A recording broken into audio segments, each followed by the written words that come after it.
Donc dans cette partie, on va voir les étirements. Donc les étirements, on va voir les étirements des mollets, des quadriceps, des ischio-jambiers, du psoas et du carré des lombes. Voilà. Donc on va étirer toute la chaîne musculaire des membres inférieurs. Donc le premier, on va commencer par en bas, par le mollet. Donc les douleurs de mollet. Tous ces étirements font du bien sûr si vous avez des fourmis, si vous sentez des raideurs et si vous sentez vraiment une raideur aussi au niveau du bassin. D'accord? C'est important d'étirer toute la chaîne. Donc le mollet, vous vous mettez contre un mur. Donc admettons que ça c'est mon mur, vous vous mettrez contre un mur. Vous allez mettre votre pointe de pied contre le mur comme ceci. Le genou bien tendu, le bassin. Et vous allez avancer le bassin en gardant le genou bien tendu. Vous avancez tout le corps en fait.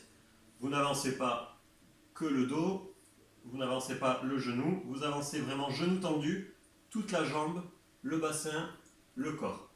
Contre le mur, et vous allez sentir un étirement du mollet. Quand vous sentez l'étirement, vous restez 45 secondes, tout doucement.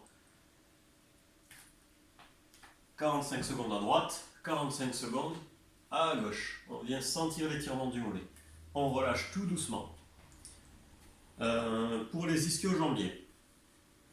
Les ischio-jambiers, donc beaucoup de manières de le faire. Si vous voulez le faire debout par exemple, un par un, vous faites comme ceci. On croise les jambes, on colle les pieds et tout doucement, vous allez chercher en soufflant la pointe des pieds. Et vous allez sentir un étirement de l'ischio derrière la cuisse ici. Ça c'est pour le faire debout. Vous pouvez le faire assis, comme vous le connaissez. Les deux jambes bien tendues, surtout les genoux verrouillés bien tendus. On a tendance quand on étire les ischios à remonter les genoux. Donc ce qu'il faut faire, c'est les garder vraiment bien tendus. Quitte à ne pas aller toucher ces bouts de pied, mais gardez-les tendus. Le but c'est pas d'aller toucher le bout des pieds. Le but c'est d'aller au plus loin que l'on peut. Donc je garde mes genoux tendus, je fais glisser mes mains, je sens que ça tire, stop, là ça tire, ok j'arrête, je souffle bien, je reste 20 secondes, et au bout de 20 secondes je souffle et je vais gagner quelques centimètres.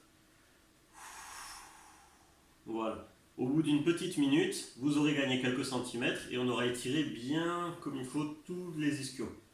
Donc surtout n'essayez pas à fond d'aller chercher comme ça parce que vous voyez les genoux automatiquement vont se lever. Vraiment il faut y aller petit à petit. Je souffle et je vais chercher.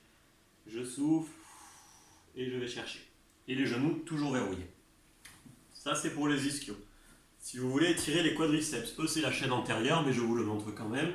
Le quadriceps, vous allez chercher comme ceci, talon-fesse. Donc talon-fesse, voilà. Comme ça, le quadriceps va tirer. S'il ne tire pas comme ça, vous gardez le dos droit et vous amenez, en gardant talon-fesse, le genou en arrière. Et là, le quadriceps va tirer. Voilà. Donc si ça ne tire pas comme ça, vous ajoutez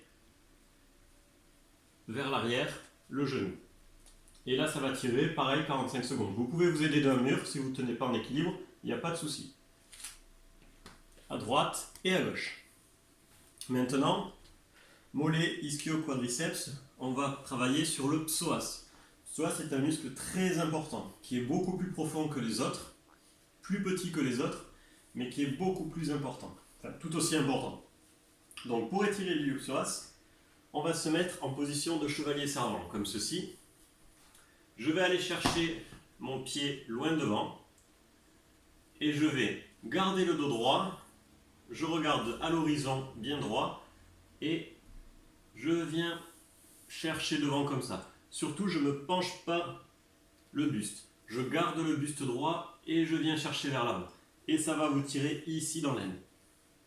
Donc là, on va étirer le psoas. Vous pouvez vous appuyer, il n'y a aucun souci. Aucun intérêt de le faire pour le moment en équilibre. Donc vous vous appuyez et vous allez chercher bien comme il faut. Pareil, vous restez 30 secondes, vous soufflez. Et les 15 dernières secondes, en soufflant, vous pouvez essayer d'aller chercher un peu plus loin.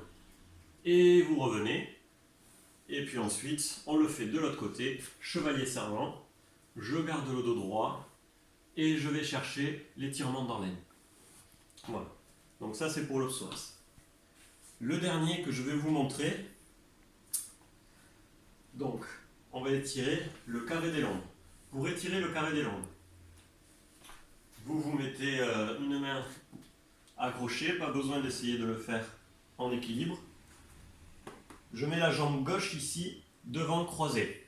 Jambe gauche croisée devant. Je lève le bras gauche et je vais m'incliner au maximum. De tout mon maximum, je m'incline. Ça va venir vous tirer certes ici, possiblement, mais ça va aussi tirer derrière, en bas du dos, à gauche. Donc on étire le carré des lombes là. Je souffle et je reste. Je reste bien comme il faut, je me détends et petit à petit, je me laisse tomber encore plus à droite. Et je reviens. Là, je viens d'étirer le carré des lombes, ici. Et donc, je vais faire pareil de l'autre côté. Donc, pour le droit, jambe droite devant. Je lève le bras droit et je m'incline. On va vraiment chercher un étirement ici. Ce n'est pas celui-ci qui nous intéresse, c'est vraiment celui qui est derrière. Et je m'incline. Voilà. Donc là, on a étiré le carré des lombes, pareil, un étirement qui est très important si vous avez déjà des douleurs au niveau des lombaires. Donc bas des lombaires, vraiment, si vous avez des douleurs, le carré des lombes, vous l'étirez. C'est très important. Donc ça, c'est déjà tous les étirements. La chaîne postérieure, avec certes les quadriceps en antérieur, mais vous pouvez les étirer aussi, il n'y a aucun souci. Tous ces étirements, pareil, si vous les faites régulièrement, déjà, on va réduire au maximum les tensions que vous pouvez avoir sur le bassin. Toutes les tensions des muscles au niveau des membres inférieurs viennent se répercuter sur le bassin. Donc c'est très important de les étirer, ces muscles. Même principe pour le carré des lombes. Carré des lombes qui vient s'insérer sur les lombaires, pareil, il faut faire très attention à bien l'étirer. Sinon c'est lui qui vient mettre des tensions. Donc étirez tous ces muscles régulièrement. Voilà, merci.